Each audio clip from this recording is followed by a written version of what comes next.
नमस्कार, मनी गुरु के इस खास कार्यक्रम में आप सभी का स्वागत है। मैं हूं स्वाति रायना।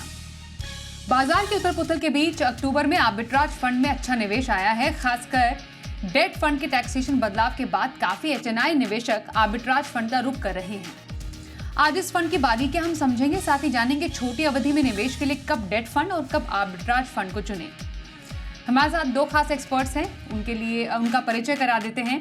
आनंद राठी वेल्थ के डायरेक्टर ऋषिकेश पालवे और कंप्लीट सर्कल वेल्थ के सीईओ क्षितिज महाजन हमारे साथ हैं। ऋषिकेश और क्षितिज दोनों का बहुत स्वागत है मनी गुरु के आज के इस खास कार्यक्रम में।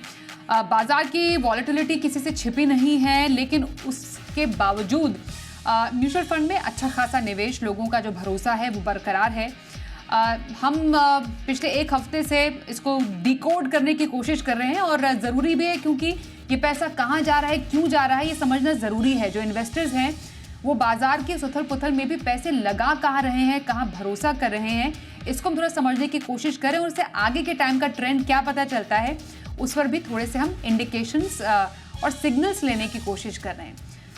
आर्बिट्राज को ज़रा थोड़ा समझने की कोशिश करते हैं। क्षितिज, अगर हम समझें कि आर्बिट्राज में जिस तरीके से पिछले कुछ समय में पैसे आए हैं, क्या समझे? अक्टूबर में लगभग 7200 करोड़ रुपए का इन्वेस्टमेंट आया था। सितंबर में तो इनफैक्ट हमने 3500 करोड़ रुपए निकलते हुए देखे थे आर्बिट्राज से। लेकिन पिछले लगभग अगर हम देखें 2.5 सालों में, या 2.5 सालों से नहीं कहेंगे हम, लगभग 1.25 सालों में, टू बी मोर प्रिसाइज, लगभग 180% की बढ़ोतरी तो आर्बिट्राज फंड के एयूएम में ही हुई है। क्या वजह आपको लगती है कि ये एक ट्रेंड जो है आर्बिट्राज फंड में पैसे आने का बढ़ रहा है? नमस्कार स्वाति, नमस्कार सभी दर्शकों को एंड ऋषिकेश भाई को हेलो। सो स्वाति, पहले आर्बिट्राज फंड को समझते हैं कि सिंप्लीफाई करते हैं कि आर्बिट्राज फंड होता क्या है। बेसिकली आर्बिट्राज का जो अपना जो जो मतलब यही है कि दैट वो दो एक्सचेंज के बीच में से, जैसे आज आप प्रेजेंट कैश में आज बाय कर रहे हैं, किसी भी इंडेक्स से कोई स्टॉक बाय कर रहे हैं, या फ्यूचर एक्सचेंज होती है जैसे फ्यूचर में बाय करते हैं, उसके प्राइस डिफरेंस के बीच में खेलता है। या फिर लेट्स से ये एनएससी और बीएससी के बीच में भी खेल सकता है। बट मैं एक एग्जांपल देता हूँ। आप एक स्टॉक का प्राइस मान लीजिए, आज रिलायंस का प्राइस 1250 आता कैश मार्केट में, और फ्यूचर में 1252 है, 53 है। तो आर्बिट्राज क्या करता है, यहाँ पे बाय करता है, वहां पे सेल करता है। तो बेसिकली वो उस पे ऊपर मार्जिन बनाता है, जिसको स्प्रेड बोलते हैं, कि जो मार्जिन बना रहा है उसको स्प्रेड बोलते हैं। अब वो स्प्रेड जितना बड़ा होता है उतना ही आर्बिट्राज फंड का रिटर्न बढ़ता है। अब वो स्प्रेड जो होता है वो डायरेक्टली प्रोपोर्शनल होता है वॉलेटिलिटी के हिसाब से। और वही आंसर आपका है जो आपने बोला, पिछले 1.5 साल से आर्बिट्राज में जो फ्लोज है 180% बढ़ गए हैं, क्योंकि 1.5 साल से मार्केट वोलेटाइल ही इतना रहा। चाहे वो आज अगर आप बात करें स्टार्टिंग फ्रॉम लास्ट ईयर से, जब स्टेट इलेक्शन शुरू हुए आपके, फिर हमारा इलेक्शन आया, साथ में वॉर्स आपकी चल रही है, लास्ट अक्टूबर से इजराइल का कंफ्लिक्ट शुरू हो गया था, और आज की डेट में अगर बात करें तो इतना कुछ अनसर्टेन है मार्केट में। जहां पे अब यूएस का इलेक्शन था, ऑन द रडार था अभी, और महाराष्ट्र का इलेक्शन परसों है हमारा आ रहा है, जो बहुत बड़ा इवेंट है। तो जब मार्केट में अनसर्टेनिटी होती है, जैसे हमारे यहाँ क्या हुआ कि मार्केट्स में प्राइस मूवमेंट बहुत शार्प हुआ, जबकि अर्निंग उतनी अच्छी नहीं थी, जो आज रिजल्ट में आ रहा है, तो करेक्शन 11-12% का देखा है। उस सिचुएशन में जहां वॉलेटाइल रहती है मार्केट, वहां पे स्प्रेड्स आपके बढ़ते हैं, क्योंकि फ्यूचर और कैश मार्केट के प्राइस में डिफरेंस ज्यादा होता है। तो ये ट्रेंड जो आपने पिछले 1.5 साल में देखा, ये इसी कारण से है क्योंकि वॉलेटिलिटी बहुत ज्यादा रही है। तो आर्बिट्राज फंड उस वॉलेटिलिटी को कैप्चर करता है और उसके कारण स्प्रेड्स इंक्रीज होते हैं और रिटर्न में ऐड करता है। तो ये एक जिस्ट है about how arbitrage fund operates, और उसका पॉजिटिव जो है वो वॉलेटिलिटी है उस फंड का बेटर रिटर्न के लिए। बिल्कुल। तो क्या ऐसा समझा जाए ऋषिकेश, जैसा क्षितिज ने भी बताया कि एक वॉलेटिलिटी पिछले, क्योंकि हमने काफ़ी समय से बाजार में देखी, डेफिनेटली बाजार ने अपने ऑल टाइम हाइज भी छुए, लेकिन एक अनिश्चितता का माहौल तो ड्यू टू डिफरेंट फैक्टर्स बाजार में देखने को मिला ही है। आर्बिट्राज फंड में लोगों का आकर्षण थोड़ा बढ़ा। हमने एचएनआईज को भी आर्बिट्राज फंड में जाते हुए बहुत ज़्यादा देखा। अगेन ये सब उसी जो टाइमिंग है, ऑल बॉइल्स डाउन टू 2023, जब टैक्सेशन में बदलाव हुआ था डेट के भी। तो वो आकर्षण जो था, एक बड़ा प्राइसी पॉइंट हुआ करता था एक डेट का, कि हम तो टैक्सेशन के लिहाज से सुप्रीम है, वो सब कुछ खत्म हो गया, वो सब कुछ लेवल अप कर दिया गया। तो एचएनआईज का जो आकर्षण है, ये भी एक बड़ी वजह है कि वो आर्बिट्राज फंड की तरफ बढ़ता जा रहा है। नमस्ते स्वाति जी, क्षितिज जी नमस्ते, और सारे दर्शकों को नमस्ते। तो जैसे आपने बहुत सही फरमाया कि 2023 में जब 50AA का इंट्रोडक्शन हुआ और टैक्सेशन चेंज हुआ डेट का, तभी डेट की तरफ से झुकाव निकला और अधिकतर पैसा जो डेट में जाता था वो आर्बिट्राज में जाने लग गया। अ, कुछ चीजें बताना चाहता हूँ कि क्यों चेंज आया टैक्सेशन में। टैक्सेशन जो डेट में लगता था वो चेंज हो गया, इंडेक्सेशन बेनिफिट चला गया। नया टैक्स रिजीम में करीबन 30% का टैक्स लगने लग गया। रिटर्न्स करीबन डेट 6 से 7% के बीच में देते हैं। आर्बिट्राज फंड भी रिटर्न्स 6 7% का देते हैं, लेकिन उसका टैक्सेशन जो है वो इक्विटी लाइक टैक्सेशन होता है। इवन आफ्टर द चेंज, जो अभी चेंज आया है इक्विटी टैक्सेशन में ये बजट में, after the government was form, equity का टैक्सेशन 20% हुआ है शॉर्ट टर्म के लिए और 12.5% हुआ है लॉन्ग टर्म के लिए। फिर भी टैक्सेशन अट्रैक्टिव होता है, रिटर्न सिमिलर है। डेट और आर्बिट्राज का रिटर्न सिमिलर है, लेकिन टैक्सेशन काफी बेनिफिशियल है। इसके लिए काफी लोग डेट का जो पैसा निवेश करते थे डेट म्यूचुअल फंड में, अभी झुकाव आर्बिट्राज फंड की तरफ हुआ है। तो ये काफी परिवर्तन होते हुए दिख रहा है amongst the HNIs and UHNIs। बिल्कुल। तो एक जो डेट फंड का जो एक प्लस पॉइंट था जो टैक्सेशन के प्रति, वो जैसे ही खत्म हुआ, इंडेक्सेशन बेनिफिट गया आर्बिट्राज की तरफ, वो स्पेशली जो HNIs है, हाई नेट वर्थ इंडिविजुअल्स हैं, वैसे निवेशक है, उनका आते हुए हमने देखा।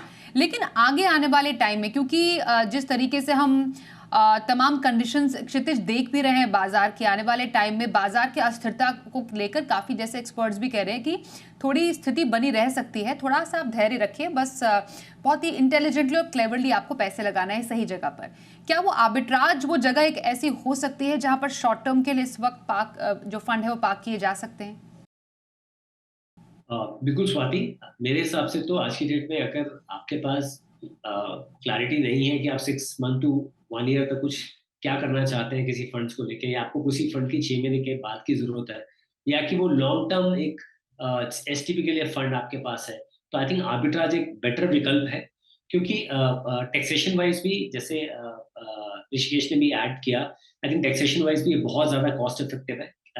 अच्छा, सारे फीचर्स डेट के हैं पर टैक्सेशन आपको इक्विटी का मिल जाता है, तो वो भी आपके लिए बेनिफिशियल होता है। तो आई थिंक ये एक अच्छा विकल्प है जहाँ पे शॉर्ट टर्म पार्किंग के लिए आप आर्बिट्राज को यूज कर सकते हैं, क्योंकि ये बहुत क्लियर है कि जो अनिश्चितता है हमारे कैपिटल मार्केट में और जो वर्ल्ड में आसपास है, वो भी बने रहने वाली है। तो उस दौरान स्प्रेड्स आपके बेटर ही रहेंगे। मैंने पहले जैसे टच किया कि ये जो अनसर्टेनिटी है वो इसके लिए पॉजिटिव प्रूव होती है, और वो अनसर्टेनिटी अभी है बनी हुई, तो स्प्रेड्स आगे बेटर ही होंगे। इनफैक्ट आपको मंथ के बिगनिंग में स्प्रेड्स का थोड़ा अंदाजा लग जाता है, तो आई थिंक वो बेटर विकल्प है। इसमें बस एक चीज का ध्यान रखना है कि जो आर्बिट्राज फंड है उसमें आपका जो रिडम्पशन है वो T+2 होता है, जहाँ की लिक्विड फंड और डेट फंड का रिडम्पशन T+1 होता है। तो यही एक डिफरेंस है। Otherwise if you ask me, ये एक बेटर विकल्प है आज की डेट में, जहाँ पे आप पार्क कर सकते हैं फंड्स अपने, और better post tax yielding return target कर सकते हैं इन कमिंग डेज। बिल्कुल ऋषिकेश, यही मैं इसी बात पर मैं आपसे भी जानना चाहती हूँ इन टर्म्स ऑफ रिटर्न। अगर हुआ जैसा अभी मेंशन भी किया गया था कि रिटर्न के लिहाज से आर्बिट्राज और डेट फंड में कुछ ज़्यादा फर्क नहीं है, टैक्स बेनिफिट हो गया, लिक्विडिटी हो गया, और किन पैमानों पर आपको लगता है कि arbitrage scores over debt fund, या फिर आने वाले टाइम में किसी को अपना अगर पोर्टफोलियो बनाना है एक शॉर्टर पीरियड का, वहां पर ज़्यादा से ज़्यादा फायदा लेना है अगर, तो डेट या फिर आर्बिट्राज किसके लिए क्या सही? स्वाति जी, अगर शॉर्टर पीरियड ऑफ टाइम, जैसे क्षितिज जी ने भी सही फरमाया कि 1 साल के अंदर अगर निवेश करना है, अगर टाइम होराइजन 1 साल का से कम है, तो आर्बिट्राज में निवेश करना काफी फायदेमंद साबित होगा। लेकिन अगर 1 साल से ऊपर अगर आपको निवेश करना है, तो मैं ये कहूंगा कि आप टारगेट मैच्योरिटी फंड्स, जो गिल्ड फंड्स होते हैं, जिनकी एक निश्चित डेट होती है और मैच्योरिटी, जिसको हम टारगेट मैच्योरिटी फंड्स कहते हैं, वहां पे निवेश कीजिए। क्योंकि टारगेट मैच्योरिटी फंड में निवेश करने का और गिल्ड फंड्स में निवेश करने का कारण ये है कि सॉवरेन क्रेडिबिलिटी जो होती है और सॉवरेन क्रेडिट जो होता है वो हाईएस्ट होता है किसी भी कंट्री में। अगर कोई गवर्नमेंट पैसा बोरो कर रही है तो वो सबसे हाईएस्ट क्रेडिट माना जाता है। तो एक साल से ऊपर है तो टारगेट मैच्योरिटी फंड्स में निवेश करना चाहिए, लेकिन एक साल के भीतर अगर आपको निवेश ब्रेक करने की गुंजाइश है तो आपने आर्बिट्राज फंड्स में निवेश करना चाहिए। तो ये दो चीजें हैं। रिटर्न अगर देखा जाए तो दोनों का करीबन 7% का है। टैक्स अगर आप देखो तो टैक्स आर्बिट्राज में बेनिफिशियल है, डेट में इतना बेनिफिशियल नहीं है। तो रिस्क अगर दोनों की देखें तो रिस्क जो है दोनों की करीबन करीबन सेम होती है। स्टैंडर्ड डिविएशन एक बहुत सही पैमाना है जिसे आप रिस्क मेजर कर सकते हो। तो दोनों की रिस्क करीबन 1%, 1.5% की आती है। एक इंटरेस्ट रेट रिस्क जो होता है वो आर्बिट्राज में लगने की गुंजाइश बहुत कम होती ही नहीं है। बल्कि डेट फंड्स में इंटरेस्ट रेट की वजह से जो प्राइस फ्लक्चुएशन होता है, जैसे आपके इंटरेस्ट रेट जब घटते हैं तो प्राइसेस ऑफ द बॉन्ड्स बढ़ जाते हैं एंड वाइसे वर्सा। तो वो इम्पैक्ट यहाँ पे आते हुए कम दिखता है, लेकिन इंटरेस्ट रेट का कुछ हिसाब यहाँ पे भी होता है, क्योंकि आप जैसे क्षितिज जी ने कहा कि आप स्पॉट मार्केट में खरीद के फ्यूचर्स मार्केट में बेचते हो, जो अवधि के लिए आप निवेश करते हो उसके लिए इंटरेस्ट रेट लगता है। तो काफी सारी चीजें इंटरलिंक्ड है, लेकिन एक साल से नीचे है तो आर्बिट्राज में निवेश कीजिएगा, लेकिन एक साल से ऊपर है तो टारगेट मैच्योरिटी फंड्स में निवेश कीजिएगा। जी बिल्कुल, और डेट मार्केट के लिए भी काफ़ी अपॉर्चुनिटीज़ अभी हम देख पा रहे हैं। एंटिसिपेशन तो काफ़ी टाइम से है वैसे क्षितिज, लेकिन ऐसा कहा जा रहा है कि कभी ना कभी अभी नियर फ्यूचर में बिल्कुल ब्याज दरों में कटौती के आसार तो बनने ही वाले हैं। तो टॉप आउट कम हो ही चुके हैं। यहाँ से जब आप मानिए किसी को डेट फंड में फ़ायदा लेना है तो कैसे फ़ायदा ले सकते हैं, कहाँ? जैसे ऋषिकेश ने बताया कि एक साल से ज़्यादा के लिए आप टारगेट मैच्योरिटी फंड को क्यों नहीं देखें। यहाँ पर आप लॉक कर सकते हैं अपने जो भी मनी है उस मनी को पार्क कर सकते हैं। तो आपकी नज़र में डेट में इस वक्त कितनी ड्यूरेशन तक के फंड को देखना चाहिए, क्या सही है? स्वाति, ऋषिकेश भाई ने बिल्कुल सही कहा है। I think sometime rate cut की जरूरत नहीं है आपको डेट फंड में बेनिफिट लेने की। क्या होता है, कैपिटल मार्केट जो होती है, चाहे वो फिक्स इनकम हो चाहे इक्विटी हो, वो कंपनी के एक्शन पे डिपेंड नहीं करती है, उनकी अपना स्टडी होता है। सो इरिस्पेक्टिव ऑफ आरबीआई ने रेट नहीं काटा, पर 10 ईयर जो आपका ऑलरेडी है वो 7.25 से पिछले अगर 3 महीने में देखो आप 6.75 के आसपास आ गया। तो 50 पैसे का आपको आपको फायदा वही मिल गया, जबकि रेट कट कोई हुआ नहीं है। सो जो डेट फंड्स होते हैं आपके 1 ईयर प्लस में, आज की डेट में आप टारगेट मैच्योरिटी फंड्स करते हैं, चाहे ट्रिपल ए रेटेड फंड करते हैं या जैसे कोई जीसेट फंड करते हैं, तो वो आपको जितने लॉन्ग टर्म के आप फंड करते हैं, मान लीजिए आपके पास पैसा जो है वो 3-4 साल का है, तो अगर कोई भी पैसा 3-4 साल का है या 1 ईयर प्लस का भी आज की डेट में है, तो आप लॉन्ग टर्म डेट फंड ले सकते हैं। Chances of reversal of yield आप बहुत इम्पॉसिबल लग रहा है यहाँ से, बिकॉज पिछले 7-8 क्वार्टर आपके अराउंड 6 ही इन्फ्लेशन रहा है। तो I think seems like may be हो सकता है आरबीआई 1 महीना और ले ले, मे बी जनवरी में एक्ट करे, अभी दिसंबर में एक्ट नहीं करे पॉलिसी पे, बट पॉसिबली ये जो दिख रहा है कि दैट इवेंचुअली रेट कट्स होंगे। तो यहाँ पे जितनी लॉन्ग ड्यूरेशन का आप फिक्स इनकम फंड लेते हैं, डेट फंड लेते हैं, उतना आपको बेनिफिट मिलता है। एक टर्म होती है हर फिक्स इनकम फंड के अंदर, जो एक जैसे एवरेज मैच्योरिटी होती है, वैसे ही यील्ड टू मैच्योरिटी होती है, उसकी क्या यील्ड है, और वैसे ही आपका मॉडिफाइड ड्यूरेशन करके एक टर्म होती है जो बताता है कि कितने साल की मॉडिफाइड ड्यूरेशन है। वो बेसिकली प्राइस सेंसिटिविटी मेजर करता है in terms of price yield movement विज़ rate cut या रेट हाइक, दोनों तरह से। तो अगर मान लीजिए किसी फंड की कोई 10 साल प्लस का आपने फिक्स इनकम का गवर्नमेंट सिक्योरिटी का पेपर ले रखा है, तो वहां पे अगर 6.5 का आपका मॉडिफाइड ड्यूरेशन है, तो 1% यील्ड का 1% रेट कट से या 1% यील्ड डाउनवर्ड मूवमेंट से आपको कोई लगभग 6.5% का आपका सीधा कैपिटल एप्रिसिएशन ऐड हो जाता है, जो भी यील्ड होती है। मान लीजिए अगर आज 7% का 10 ईयर का पेपर है, तो उसमें सीधा 6.5% ऐड हो जाएगा, 13.5% आपका रिटर्न साल का बच जाएगा अगर आप उसको होल्ड करते हैं तो। और इसको आप कैपिटल एप्रिसिएशन बोलते हैं, और इसका मल्टीपल इसलिए इतना ज्यादा आपको मिलता है क्योंकि आपने 10 साल का पेपर ले रखा है। तो मैं ये नहीं बोलूंगा सब 10 ईयर जैसे में जाके इन्वेस्ट कर दें, बट आप डिफरेंट मैच्योरिटी के पेपर में इन्वेस्ट कर सकते हैं। फर्दर आप डिरिस्क कर सकते हैं, 1 से 3 साल के पेपर में कर सकते हैं, 3 से 5 में कर सकते हैं, 5 से 10 में कर सकते हैं। पर आज की डेट में जहाँ पे मैं बोलूंगा इक्विटी के साथ साथ फिक्स इनकम भी उतना ही लुक्रेटिव है प्री टैक्स रिटर्न को लेके, इफ यू आस्क मी। सो आज की डेट में फिक्स इनकम भी आपको डबल डिजिट रिटर्न अगले 1-1.5 साल के अंदर दे सकता है प्री टैक्स। मैं प्री टैक्स इससे बोल रहा हूँ बिकॉज फिक्स इनकम में आपका tax as per your income slab है। सो जिनका लो टैक्स स्लैब है उनके लिए ज्यादा बेनिफिशियल रहेगा, जिनका हाई टैक्स स्लैब है उनको पूरा टैक्स लगेगा। सो ये चीज आप देख सकते हैं। और इक्विटी भी जितना हमारा एबनॉर्मल जर्नी थी वो मेरे ख्याल में अब यहाँ पे थोड़ा स्लो होगी, और जो एक एक एक रियलिस्टिक रिटर्न जो चाहिए आपको मार्केट से आने चाहिए, जो हम बोलते हैं हमेशा 15-16% की एक्सपेक्टेशन होनी चाहिए आपकी कैपिटल मार्केट से, और एक्टिव फंड आपको 14-15% दे सकते हैं, वो पॉसिबली यहाँ से आगे आप देख पाएंगे। सो आई थिंक बोथ कैटेगरीज आज बहुत अच्छी अपॉर्चुनिटी थ्रो कर रही है। बस फिक्स इनकम में आपको एक चीज का ध्यान रखना है कि आप आज जीसेफ ओरिएंटेड फंड में थोड़ा ज्यादा जाएं, बिकॉज उसमें भी अपॉर्चुनिटी उतनी बड़ी है, और maybe capital appreciation better आ सकता है। एब्सोल्युटली। तो ये कुछ ऐसे निवेश के विकल्प हैं डेट में जहां पर आप जरूर निवेश के मौके तलाश सकते हैं। कौन से फंड्स हैं स्पेशली, क्योंकि हम आर्बिट्राज और डेट शॉर्टर टर्म में कहां पर ज्यादा फायदा है दोनों की चर्चा कर रहे हैं, तो कौन से आर्बिट्राज फंड है जो पसंद आ रहे हैं हमारे दोनों एक्सपर्ट्स को, इस पर भी रहेगी चर्चा। थोड़ी देर में बने रहिए हमारे साथ।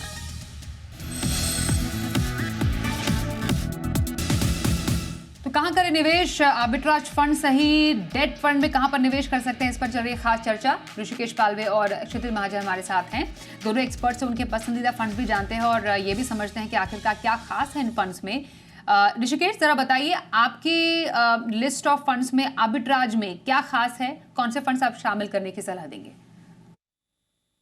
स्वाति जी, आर्बिट्राज फंड्स में रिस्क तो काफी कम होती है, लेकिन उसमें भी रिस्क या जोखिम जो है कम से कम रखने की कोशिश करनी चाहिए। काफी सारे रिस्क होते हैं आर्बिट्राज फंड्स में जैसे मार्केट वॉलिटिलिटी, जैसे श्रुति जी ने कहा, लिक्विडिटी रिस्क हो सकती है, मार्केट लिक्विडिटी की रिस्क हो सकती है, एग्जीक्यूशन रिस्क हो सकती है, काउंटर पार्टी रिस्क हो सकती है।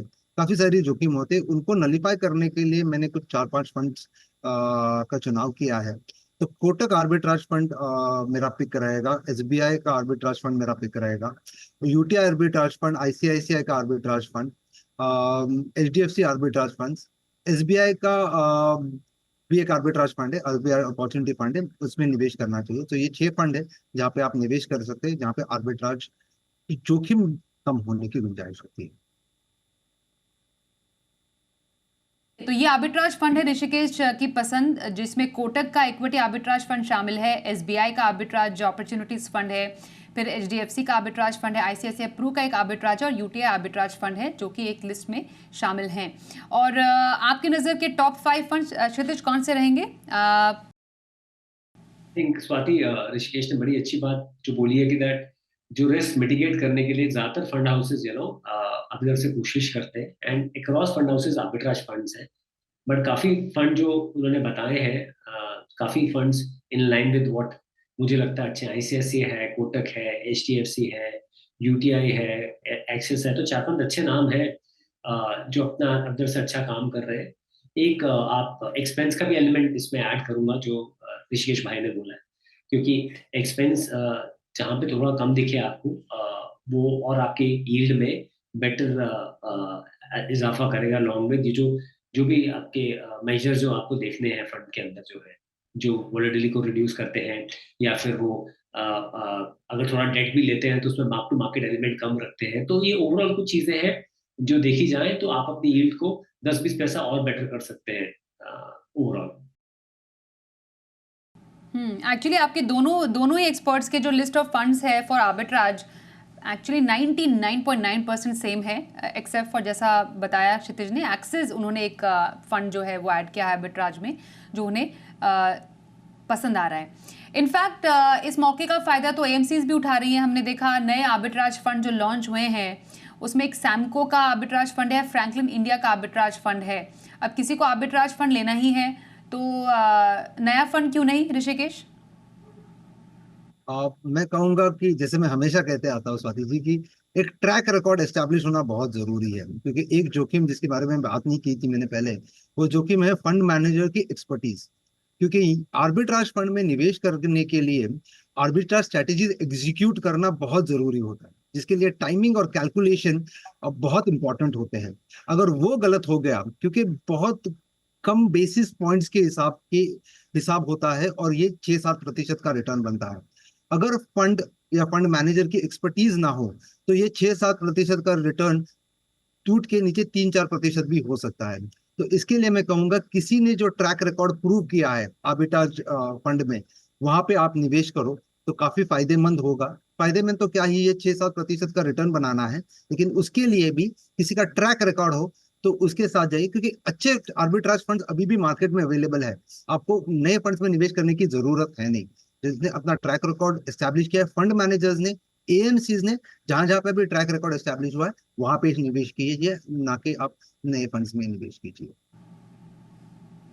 ओके, तो अब ऋषिकेश का एज ऑलवेज मानना है कि एनएफओ में इन्वेस्ट करने से बेटर है एक मंझा हुआ जो फंड है जिसका ट्रैक रिकॉर्ड है उसमें पैसे डालिए। आपको मालूम है उसका ट्रैक रिकॉर्ड क्या है, फंड मैनेजर कौन है, उसकी क्या स्ट्रैटेजी है, वो आपको 1-2 साल में पता चल जाएगी। वहां पर बेटर आपके लिए अपॉर्चुनिटीज बनती हुई नजर आ रही है। पर एक नया, अगर किसी को फंड में, आर्बिट्राज फंड में पैसे डालने हैं, क्योंकि आमतौर पर क्षितिज हमने देखा है ऑलमोस्ट आसपास ही रिटर्न है, जैसा अभी बात भी हो रही थी, लगभग 7-8 या 6 से 8% के बीच में रिटर्न है। तो किस बेसिस पे एक आर्बिट्राज फंड को चूज करना चाहिए? जैसे आपने बहुत सारे फंड्स जैसे सिलेक्ट किए और उन ऋषिकेश की तरफ से भी आए, तो क्या सोचकर कोई एक आर्बिट्राज फंड शामिल करें अपने पोर्टफोलियो में? देखिए, एक तो पहला पॉइंट स्वाति मैं बोलूंगा जो ऋषिकेश भाई ने बोला कि एक ट्रैक है किसी फंड का जिसको आप देख रहे हैं कि over a period of time ये फंड कैसा कर रहा है। और अगर बेस्ट तो है कि हम तो नॉर्मली आप एनुअल रिटर्न देखते हैं, रोलिंग रिटर्न्स भी अगर आप देखेंगे किसी फंड का तो आपको पता चलेगा कि दैट यार डिफरेंट इंटरवल्स में इस फंड ने कैसा किया विज़ इंडेक्स, आर्बिट्राज का अपना इंडेक्स जो है उससे देखिए।